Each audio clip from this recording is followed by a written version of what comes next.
It is very common for bodybuilders to use a lot of eggs in their diet. Is that your case? If you eat some eggs in your diet, you need to know these things. So click on like, subscribe to the channel. Types of eggs.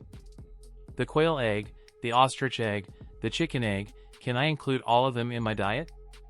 Yes, folks, obviously what will change is the size, but basically it's the same presentation. Is there any difference in a little vitamin or something? There is, but it's absolutely irrelevant in practice, so as long as you use the same weight of the egg, the result will simply be the same. Biological value of eggs. Well, eggs have the highest biological value among foods, so everyone thinks chicken, red meat, fish are at the top, but no, when we talk about biological value, we first have the tissues, chicken, meat, and fish. A little behind is soy, and it's very little, okay?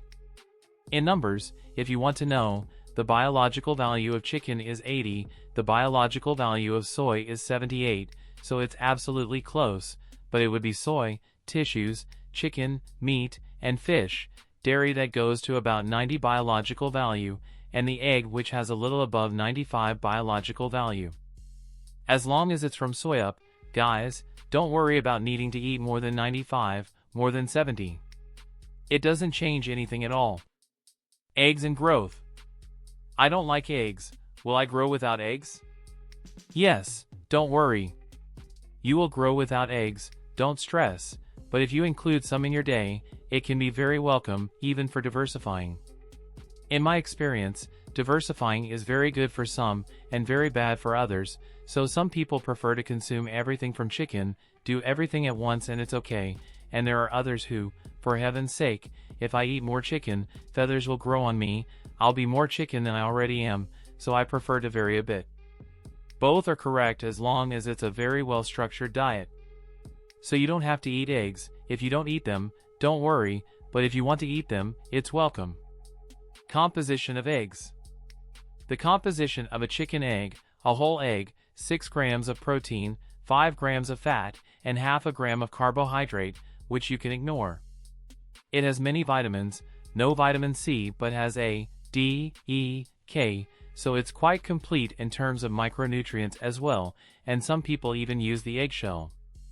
We must remember that in the yolk we have 3 grams of protein and all the fat, so the highest calories are in the yolk. We have saturated and unsaturated fats, but they are at a very manageable level that we can include in our diet.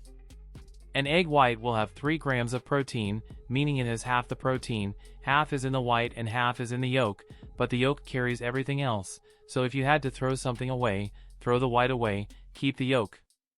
It's very smart, folks, not to waste egg yolks.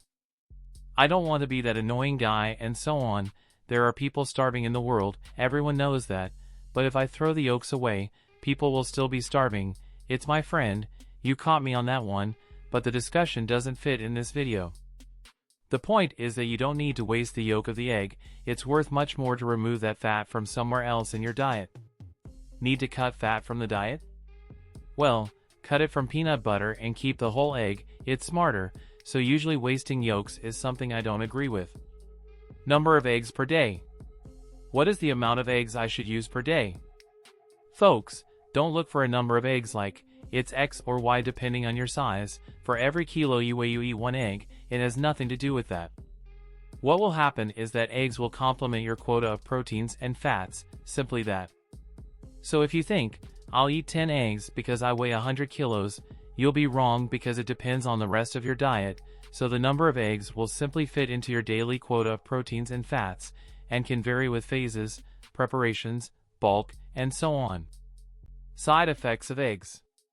Do we have side effects from eggs?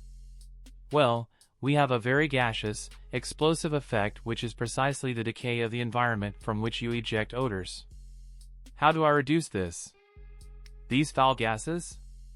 You can eat eggs and have a yogurt together. Yogurt partially blocks fermentation and helps reduce the negative quality of pollutant emission, or you can also use activated charcoal. Activated charcoal also helps, and sometimes it is an option because yogurt, I don't know, the person might be lactose intolerant, or yogurt might add carbohydrates and protein that we cannot at that moment in any case and has a large restriction on not being able to do that, but it can happen, so you use activated charcoal, 250, 500 milligrams with the bomb meal, cholesterol and eggs. And the cholesterol issue? You left it for last because you're sneaky, right? We who are on YouTube here, we learn to get by, we're just starting, right? What we observe about cholesterol is that basically in healthy people, people who are in good health, consuming whole eggs makes no difference, but for those who have dyslipidemia, very high LDL, nutritionists usually suggest that you really reduce cholesterol intake, and this seems to make a difference in practice. So here's the deal, let's speak calmly now, your cholesterol is great, it's awesome. Okay? Can I eat 15 eggs? Yes, as long as it's in your daily quota of proteins and fats, your particular need. Now, if I have dyslipidemia, my LDL is 250, my HDL is 20. Normally we slow down this intake. We know that mainly what increases cholesterol are three things: sedentary lifestyle, obesity, and smoking.